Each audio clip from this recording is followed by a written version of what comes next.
Today on episode number 626 of the Teaching in Higher Ed podcast, naming the urgency, the importance of trauma-informed practices in higher education, with Jeanie Tietjen. Produced by Innovate Learning, maximizing human potential. Welcome to this episode of Teaching in Higher Ed.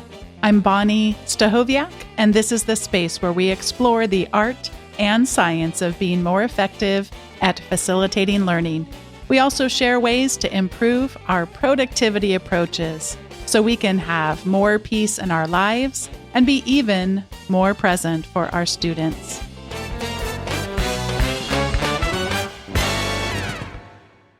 My guest today has spent decades teaching across a wide variety of different contexts. Jeanie is a professor of English at Mass Bay Community College, where she also founded and directs the Institute for Trauma, Adversity, and Resilience in Higher Education. She served on a National Academies of Science consensus study on mental health and well-being in higher education and contributed to the edited collection Trauma-Informed Pedagogies, a guide for responding to crisis and inequality in higher education. In our conversation, as you'll hear, she gets to what does it mean to name things, trauma, adversity, systemic violence, and why the act of naming itself is a form of practice. She shares why trauma-informed teaching is less about individual deficits and far more about understanding how learning itself is a vulnerable process, and as we explored what it looks like practically, how syllabi policies, attendance structures, even what we call office hours can either reinforce harms or open up possibilities. Jeanie Tietjen, welcome to Teaching in Higher Ed. Thank you. It is so wonderful to be here. And I really am so appreciative of you and your guests over the years and all you have contributed to ongoing innovation and practices in teaching in higher ed. I've already had such a delightful time getting to know each other a little bit. And you and I share something in common, and that is a last name that for some is hard to pronounce. Now, you've taught me, and you're about to teach the listeners how to pronounce it, but mine has been one of the worst pronunciations was in the grocery store as I was checking out, and they went to hand me the receipt. They don't do this anymore, by the way, not just to me, but it seems this is not a thing anymore. But for a while, I think they really wanted to use people's names. So I was Mrs. Sasquatch for that day. And for listeners that are brand new to the podcast, that is not how you pronounce my last name. But yours is much easier to learn and also ties in with part of your identity. Would you teach us how to pronounce your last name and tell us how it relates to you in your life? Absolutely. So my last name is Tietjen, and it is destiny in a name because an easy way to pronounce it, it's a Danish in its origin. And then my father's people moved throughout northern Germany, and then they came to the United States. And so if you think about Tietjen and you think about what I do, which is teaching, and you drop the G, Tietjen and my name Tietjen sit side by side. So it's a really easy way to remember. And I think it's very fitting because I've been teaching for almost 30 years. And when I say teaching, I have taught in so many different types of settings, from traditional colleges and universities like UMass Amherst, Brandeis University as a PhD student, and now teaching for almost 16 years, the longest I've taught anywhere, which is at a community college. But I've also taught in homeless shelters for women as part of a government arts project. I've taught in a correctional treatment facility or a prison, also for women in the DC area. I've taught with English language learners, both in the United States and overseas. And so I've been teaching in many different ways for many, many years. And I come from a family of educators, and it is so gratifying to be able to be in a profession where I regularly see individuals transform their lives. And in my case, as a community college instructor, I see them transform the lives of their families and of their children. And it is a profound pleasure and it regenerates every semester. What an honor and a privilege it is to be with people at that moment in their lives. So, teaching, drop the G and you got me. I'm fascinated by words and by word choices. And you contributed a piece to an edited collection called Naming the Urgency, the Importance of Trauma-Informed Practices in Community Colleges. Let's start by talking about the process of naming things. How might you characterize the act of naming things in terms of its role that it might play? Naming goes so far back in even just in literary terms, the importance of naming. And if you think about if you have children or when you are trying to come up with, let's say, especially as a first-time parent, and you are coming up with what is the name, there's so much significance and embodied significance in ordinary terms and how we come up with names. And in the context of higher education and in the context of trauma-informed in community colleges, that article was written during the pandemic. And, or, and in many ways, we're still very much living the outcome and the ramifications of the pandemic. But higher education as an institution, while it's an extraordinary site of transformation that in the last 50 years has changed in terms of access for historically marginalized or excluded populations, at the same time is a deeply exclusive endeavor. And it is a gatekeeping industry at its bones. And it is really important to name that ways in which the institution of higher education has been constructed at the level of systems. So even transcending the role and the experiences of individuals at the level of systems, policies, practices. Think about the admissions process overall, the choosing and all the criteria that go into that, the legacy factors. When we think about naming trauma with regards to higher education, it has not yet been sufficiently named. And I get in conversations with people a lot because, actually trauma informed really is less about focusing on injury and on adversity and on all the terrible things that humans do to one another. And it's actually much more focused on transformation and the many, many, many ways every day we have neurobiologically reinforced opportunities to build teaching and learning, to build relationships. But the reason that I used naming the urgency in the context of that article is because there is still a very nascent and as yet relatively unarticulated in terms of the general landscape understanding of how profoundly trauma, adversity, and violence adversely affect teaching and learning. And there's tons of research now coming out, and there's been a lot of changes, but I still feel very much that that's the case. And I remember when trauma-informed higher education is relatively new to higher education, and we can talk more about how that has evolved, but it's been around in K-12 for over 30 years. And it came about in California, in the state of Washington, and also in Massachusetts, where I am. And when I started teaching at Mass Bay Community College in 2009, I teach a 5-5 course load, which is typical for community college faculty. And in the context of a college writing course, that's a lot of students. And so a very typical on-ramp for community college students for college writing classes in community colleges, four-year colleges, and universities across the nation is to write a narrative and descriptive essay in which first-time students just sort of finding their legs in terms of their academic identity. They take something about which they know, their own experiences. So name an important role model or a significant experience that changed how you think about something. And that using that literacy about your own experiences, but combining it with a concept or an idea like resilience that is larger than yourself, is an exercise that is used by college writing instructors across the country.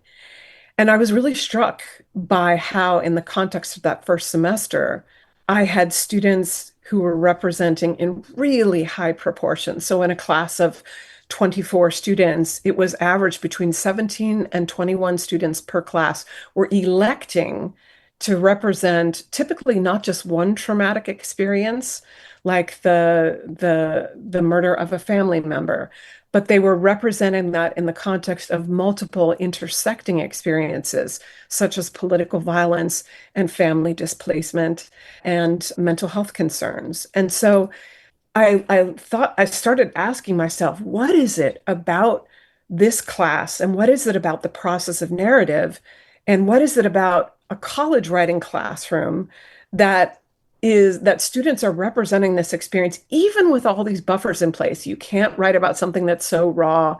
You have to share this. It has to be something that you feel that can be graded. You have to understand it's part of a classroom assignment where we're learning about, narration and descriptive and how to use specific versus concrete language, all of these nuts and bolts. And yet with all those advisements in place, and typically, as we're all just getting to know one another, students are disclosing these really powerful stories about their lives. So, what does that mean for me as a writing instructor? How do I grade it, for one, when someone is pouring their, lived experience on the page? And why is it that almost every one of those narratives concludes with, while I wouldn't wish this experience on anyone, it has created such strength and insight for me that I believe in my own resilience in ways that I didn't before it happened. And so, what are the pedagogical issues that come up for me? And so, because there wasn't a ton of stuff in higher education that I could find at that time, and trauma informed in higher education was happening in pockets, like Mays Ahmad out at then at Pima Community College in Tucson, Arizona, Janice Carello, who did some of the first and most important work on what it means to do trauma informed teaching and what trauma informed pedagogies look like. But there was very little. And so I actually reached out to trauma sensitive schools and the Trauma and Learning Policy Institute in Massachusetts because they had very articulated frameworks on what trauma informed pedagogies and policies and practices across the educational community writ large, from frontline faculty and staff to executive leadership. And it was K-12 that put this concept of trauma-informed education on the map.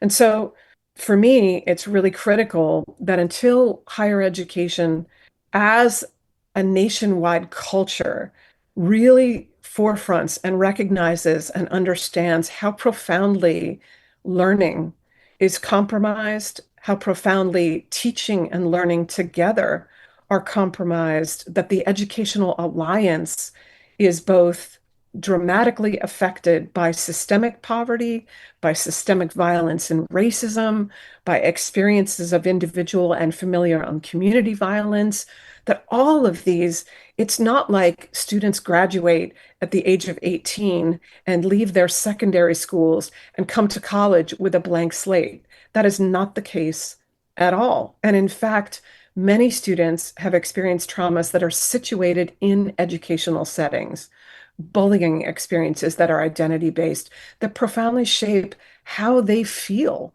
about the educational setting as a place. Look, learning is very vulnerable. It involves being wrong, failing in front of other people. And so to be able to feel neurobiologically that you are under threat, that this is not a safe place, is enormously consequential. And higher education is doing more and more research that is naming that through looking at adverse childhood experiences and student persistence, adverse childhood experiences and substance use and mental health, and how that ultimately affects academic resilience and persistence.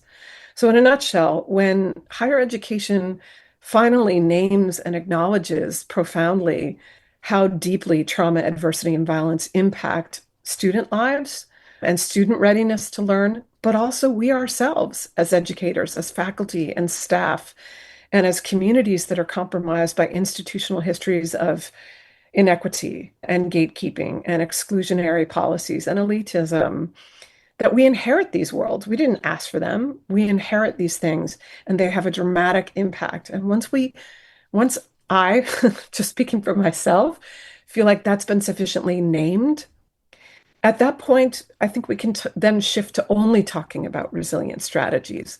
But until that time, I feel like we need both. So, yeah. Tell us more. You talked about the K through 12 and some of the ways in which their research efforts have surpassed the ones that might have come out from higher education. And I'd like you to expand a little bit more about some of the ways in which the body of research looks at how trauma impacts things like attention, self-regulation, stress management, and interpersonal skills. I know we could be talking for hours and hours and just be getting started, but for today where we sit together talking, what are some themes or things that you'd really want people to be aware of around those broad areas? Absolutely. So again, I'm speaking to Massachusetts in particular, but this was happening around the nation. So in round about the time that the adverse childhood experiences came out in the late 90s, and so there was a escalating consciousness in public health. And in the CDC has since adopted the Average Childhood Experiences Study that looks at behaviors, including, so specific to higher education, I'll point to some of those behaviors, that looks at behaviors and asks not what's wrong with the individual, but what is happening for the individual such that these behaviors are the best they can do in the moment. And to look at these, behaviors, and that has shifted. And so Bruce Perry's and Oprah Winfrey's book, What Happened to You, continues that conversation. And in terms of K-12, they in Massachusetts, when it was called an expulsion crisis in the late 90s, and rules and regulations had changed at the policy level about how kids with acting out behaviors in the classroom, swearing at other kids, striking out behaviors, tantrums, things like that, how acting out behaviors were resulting in just suddenly epic numbers of kids being suspended or expelled. And so educators, parents, mass advocates for children, the Disability Law Center at Harvard, all they put their heads together and like, what the heck is happening? That all these kids are suddenly misbehaving. And so they looked at things like all the demographic factors, they looked at socioeconomics, they looked at all of these things. And what they found was the common denominator was experiences of trauma, and that trauma was directly correlated. And so out of that, Massachusetts and the Trauma and Learning Policy Institute developed a flexible framework that reinterprets and reframes the kinds of dysregulated behaviors that result in poor academic outcomes for K-12, and says, let's better understand what is driving those behaviors. And in doing so, we can shift our pedagogies and interventions. And so K-12 has been doing extraordinary work in what does it mean to do trauma informed at the level of kindergarten, and to help kids understand that they have the right to safe and supportive environments, and how that matters in terms of, so how does this evolve to higher education? Because largely in higher education, we aren't seeing students strike one another over the head or swear out their professors or things like this. What we are seeing are behaviors that are on the other side, also a trauma adaptation. So those fighting behaviors, those acting out behaviors that we see K-12 are often examples of hyperarousal. But what fell under the radar is the hypoarousal, the level of disengagement, the ways in which students could pass under the radar. And because they didn't create trouble in the classroom, were sometimes promoted from grade to grade without necessarily having the competencies. And so learned that if they just retreat and become quiet and disengage in the classroom, that somehow helps them survive academically. And so what became adaptive behaviors K-12 that wasn't really talked about very much early on, those maladaptive behaviors become quickly even more maladaptive in a post-secondary setting, where you're expected to articulate questions, to actively contribute, and to attend your classes and things like that. So a really fantastic group called Education Northwest was one of the first, Shannon Davidson in 2017, I believe, to list out some of the behaviors that are correlated with experiences of trauma and of managing trauma, adversity, and violence.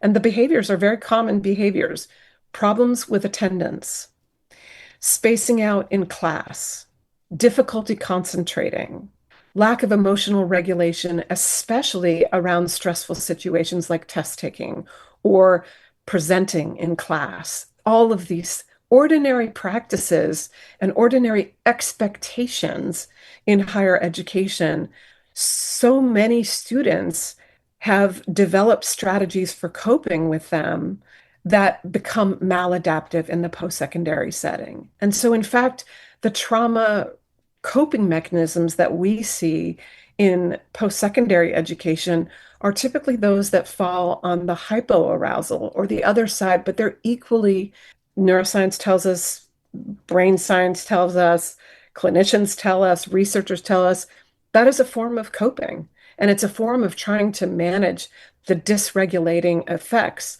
of poverty, of violence, of experiences of interpersonal stress, all of these things, of toxic stress. And so, it's a trajectory that should really go K to 16, K to 18. And a lot of people are now looking at how it affects the workforce. Same issues: attendance, levels of engagement, stress management, ability to form boundaried and productive relationships.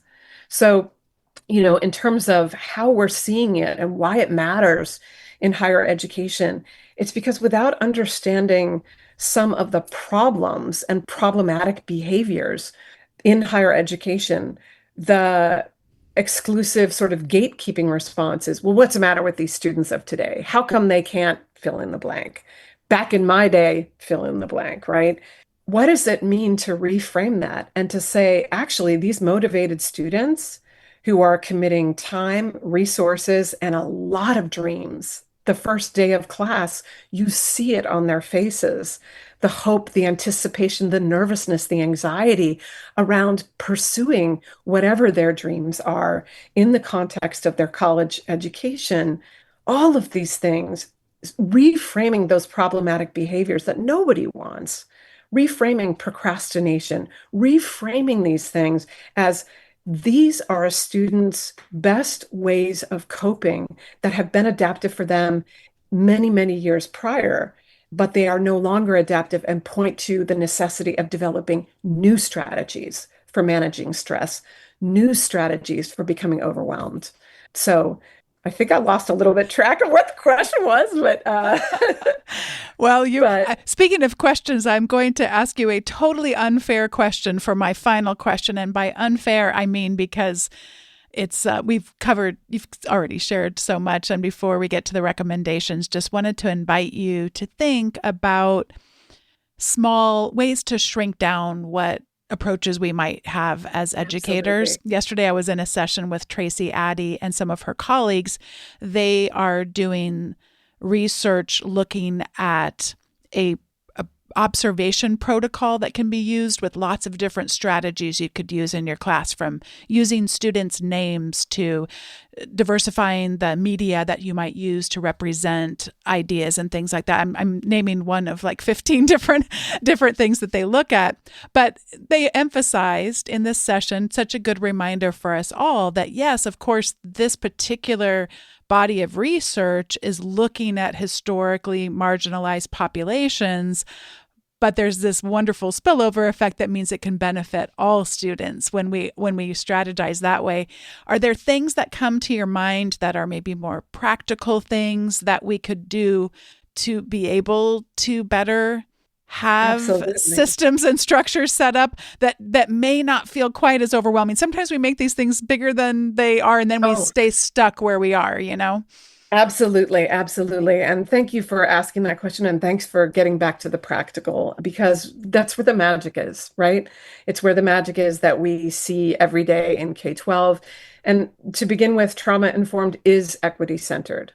When we talk about trauma-informed pedagogies, it is an additional practice and an additional lens. And the best way to understand it and the best way that trauma-informed scholars and practitioners talk about it, is it's a lens through which to regard the practices that you already do and the things that you know that are so successful and that are very, very result in positive experiences of teaching and learning.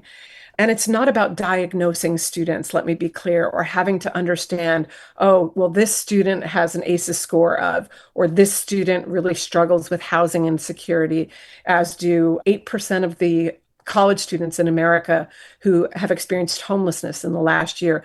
Our job, to use your word, overwhelming, it is overwhelming to think about the many obstacles that individuals are facing, students, but also faculty and staff, administrators, and executive leadership.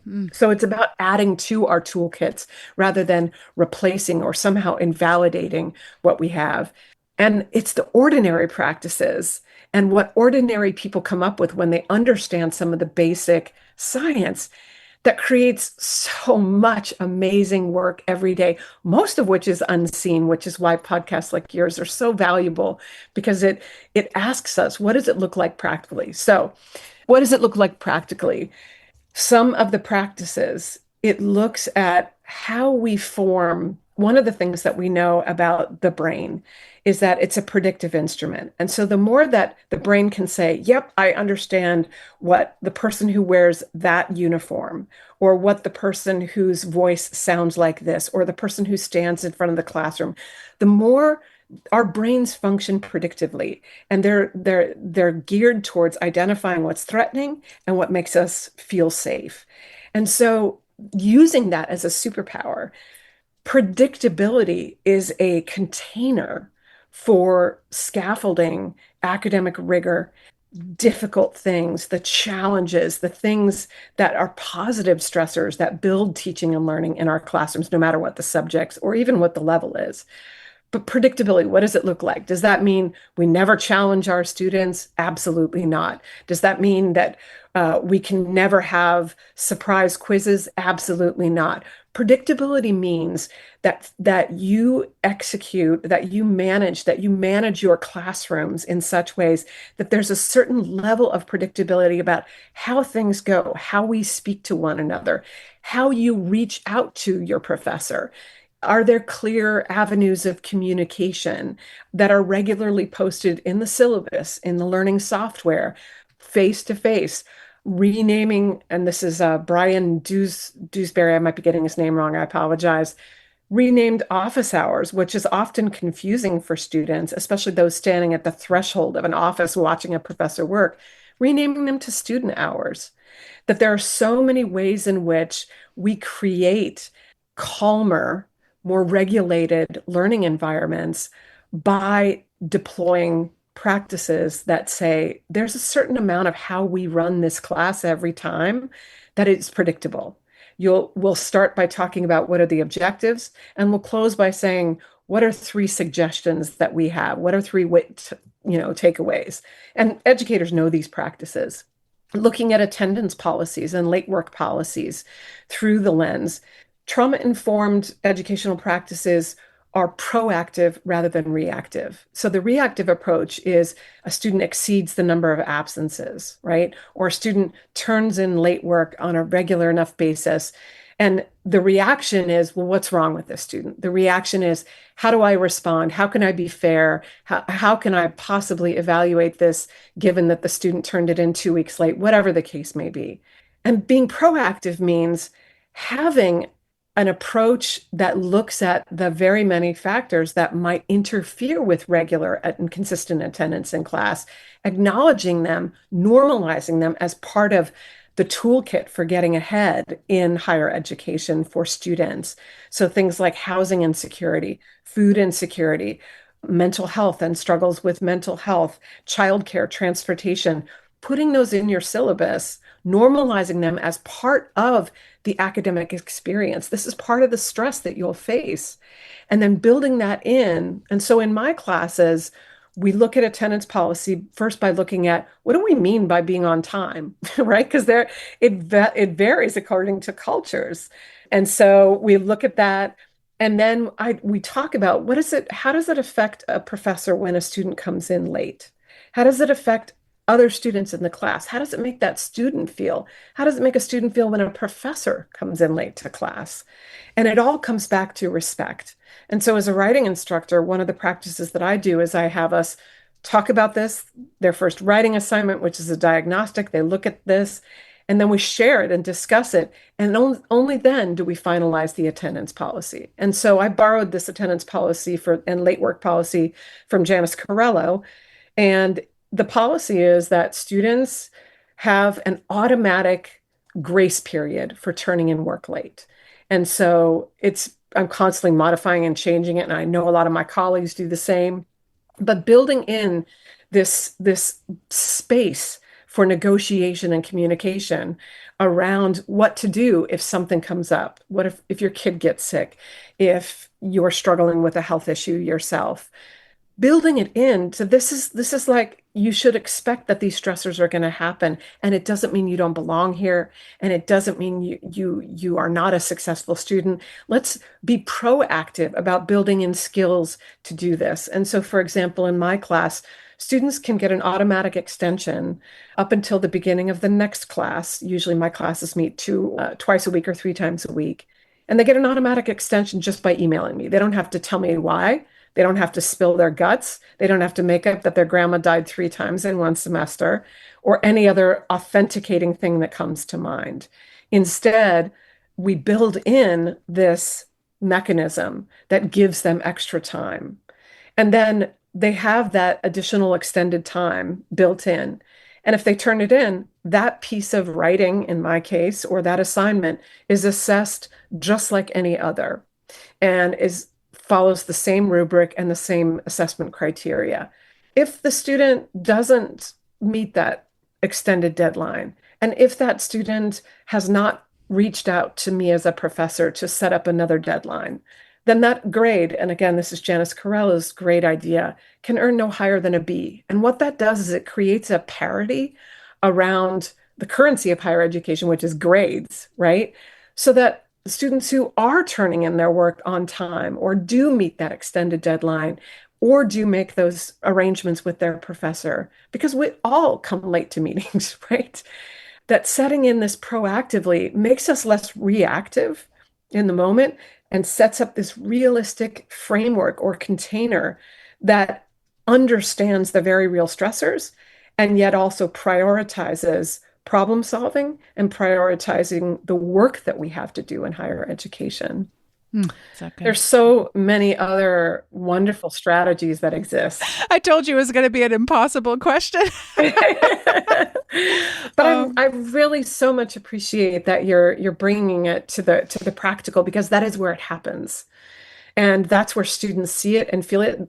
And it doesn't really matter that you would call it trauma-informed or equity-centered. I had a student who became a trauma research intern because she noticed that these flip desk chairs that were in many of our classrooms excluded so many bodies and so many sizes of bodies, particularly larger bodies, and so many levels of mobility. And that it effectively, so she walked into my office and she said, Jeanie, those chairs that are in so many of our classrooms are not trauma informed. They're not equity centered. They're not universal design.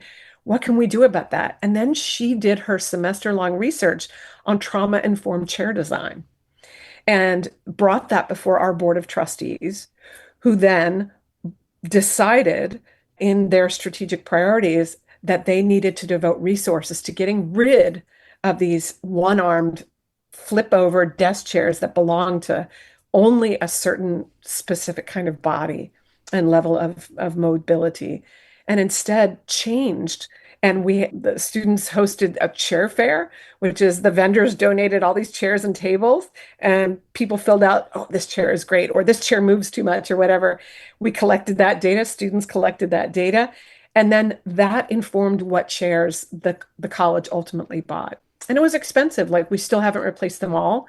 But my point is, this student, in very ordinary ways, looked at the very physicality of being in the class through a trauma-informed lens and said, what can we do about this? And trauma-informed educational practices are just good teaching. And that is the exciting opportunity that is available to all of us. And it is a growth period. There's so much room at the table at every level for change and transformation that is responsive to the very real obstacles that students, educators face. Before I get to the recommendations segment, I wanted to take a moment to thank Pull Everywhere for your partnership with teaching in higher ed. And I wanted to share a tip as usual. This one's going to sound depressing, and it is sad because past guest and dear friend Rob Park, he and Jackie, his wife, were over the other night, and I was telling them that I still get sad all these years later thinking about how close they were with their dog, and their dog passed away many years ago. And he actually told me that he uses Pull Everywhere. And I've talked about this tip before where you have different tappable segments of it. I use the example of the Muppets where you could say, what kind of Muppet are you feeling like today? Some of you have seen that cat one where it's which kind of cat are you today? And he has one with pictures of their sweet, sweet pup. and he said it just brings so much of a personal touch into the classroom and really introduces him. And of course, he's vulnerable to mention. He says he doesn't belabor it, but yes, of course, mentions missing the dog a lot. And it's just great whenever we can bring in our own life experiences, our personalities, dare I say, our humanness into these types of ways of bringing technology, and it can be so wonderful. So I'm going to suggest to you, get a photo that you have, or think about maybe some movies that are popular or music or that kind of thing, and let students weigh in a personal way. And also do that check-in. We are talking today about trauma-informed practices, and a very, very small move that we all can make is just to check in and see how people are doing. And this can be sometimes a fun, sometimes a heartwarming, but an important way to get a chance just to check in and see how people are. And Pull Everywhere makes a great way to do that. Thanks again to Pull Everywhere for your partnership and for making such a wonderful tool to help us engage with students. This is the time in the show where we each get to share our recommendations. And mine is a video that I jokingly said online I've probably watched 4,000 times, but it's one of those that it's very short. I think it's just a couple of minutes. But it's so representative to me of what holds us back sometimes. And I've been thinking a lot, not just about the conversations that we have in higher education about learning, but also the ones that we're not having. This is, of course, inspired by so many people. I could just be naming people for the rest of the episode and just be getting started. But I think especially with some of the polarizing conversations we're having about artificial intelligence's impact in higher education, how polarizing that can be.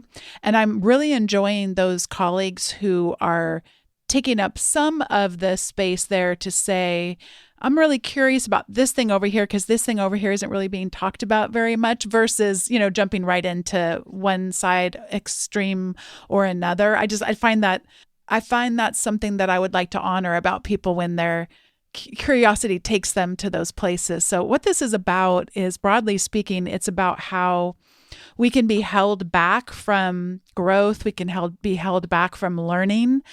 And we're thinking it's often described as a gap. So the post that I'm going to recommend is something that I penned after being part of Harold Jarkey's personal knowledge mastery workshop last year. And in this post is the video I'd like to recommend. But I think about myself, what holds me back when I have a gap in my own learning or something that I would like to pursue. And then I see it in all sorts of different spaces, in colleagues, I see it in students. And a lot of times when we think about that gap, we can go back and have all sorts of factors we might think about. And maybe we think about what happened to them previously in their educational experiences. We might have, I'll say this politely, less than an asset-based thinking mindset about them as human beings. But one that I don't really see being very, very much talked about, and I'm super curious about this and very intrigued about it, is what Ira Glass, and Ira Glass, for those not familiar, a beautiful audio storyteller. He was the founder of a very popular podcast called This American Life. But so there's a video of him describing this gap. And he talks about one of the things that holds us back is that we haven't really yet figured out that you don't go from not being good at something to being good at it, that there's actually a lot of practice that has to happen along the way and a lot of work and labor and effort and failure and all that. But he talks about something that he calls taste. And so what is it about that thing that I like or I don't like? And that taste as a way toward growth is very intriguing to me. And I listened to a podcast that Jeff Young does, and he was interviewing students who had designed chairs partially using artificial intelligence. That was the thing. And I heard them talking about it. I'm thinking about engineering skills and that what does it take to design a chair? Yes, in this particular instance, partially assisted by AI, but what they were really talking about was taste. And taste on the way toward learning and growth is just something that's really been intriguing. Even if you're not interested in thinking about gaps in our learning or things that hold us back, I have to just say this is a gorgeous video because someone by the name of Daniel Sachs took this clip of Ira Glass talking about the gap, and he made the most beautiful tapestry of visuals that go along with his words. It starts out with an old-fashioned printing press, and it reminded me of when I was young, my mom would teach us how to create stamps, but it was instead with potatoes, and we'd cut out the potatoes and get to do these stamps. And so it's marvelous how it just draws you in. It's very visually appealing across lots of different mediums and contexts. So I've said too much already, but again, I'm going to recommend that you might go and read my post thinking about personal knowledge management or personal knowledge mastery in action around this idea of the gap, and then also the video, The Gap by Ira Glass, and the video designed by Daniel Sachs. It is a gorgeous, gorgeous piece of video and a very short watch, I might add. And so I get to now pass it over to you for whatever you'd like to recommend. Thank you for those recommendations. As soon as we sign off here, I know what I'm going to do. Wait a minute, though. You told me you're on a deadline. Do you have to save it as a reward for after you get that deadline? Like, okay, I'm going to write the next 100, however many words, and then I'll allow myself to go watch the 2-minute video. That's how we do it, right? That's how we do it. I'm fascinated by this, by your bringing up taste.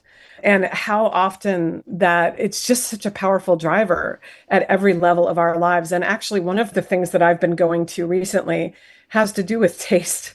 And it's a podcast and a blog by a woman named Felicity Spector. And it's called Flower Power, as in the stuff you make cookies and cakes with. And it's stories of food and resistance in wartime Ukraine. And as with so much that has to do with the human community that is struggling, forces beyond our control, there's so much within our control that this Felicity Spector shares recipes, follows the stories of individual bakers, cafe owners, bar owners, groups of individuals who regularly make hundreds of loaves of bread and drive them out to the front lines in places like Kyiv and Kherson and all of these places. And it is just so powerful. And when we think about taste, I love so much that it has this essential power that is partly, that feels embodied, that feels like, I have this response to something in a strong way. And so I love that. So that was one of mine. I have so many, but another one, and one that I often close my talks on, is a poem, and I'll close with that. But I really do have to thank and give honor to my fellow colleagues and scholars in this working in this space in trauma-informed higher education. And most especially important to me, May Zamad and Janice Corello and another trauma-informed scholar, colleague, and practitioner, Phyllis Thompson, put together a toolkit that is put in a book called Trauma-Informed Pedagogies, a guide for responding to crisis and inequality in higher education. The way they put it together is it's a edited collection of essays about various things that respond to trauma-informed higher education. And at the end, there's a toolkit of all these practices, right? What it looks like in your attendance policy, what it looks like, in how you build your online classes. And so I really, really recommend that folks grab a copy of that because it is so accessible, kind of no matter where you open the book. And then as someone who is an English major at the end of the day, myself, I think a lot about the transformative power of words to transform our lives, to speak for ourselves, and to speak across time, to represent those who have come before us, to speak into future generations. And so the great Gwendolyn Brooks, the poet from the Chicago area who was a Pulitzer Prize winner, I believe the first Black woman to win a Pulitzer Prize in literature. She has this beautiful tribute and a poem from 1970, and it's a tribute to Paul Robeson. And the poem closes with a series of four lines that really, really guide me and give me a lot of strength. And she says, and I'll read it so that I don't mess it up. We are each other's harvest. We are each other's business. We are each other's magnitude and bond. Will you read it one more time? Sure. We are each other's harvest. We are each other's business.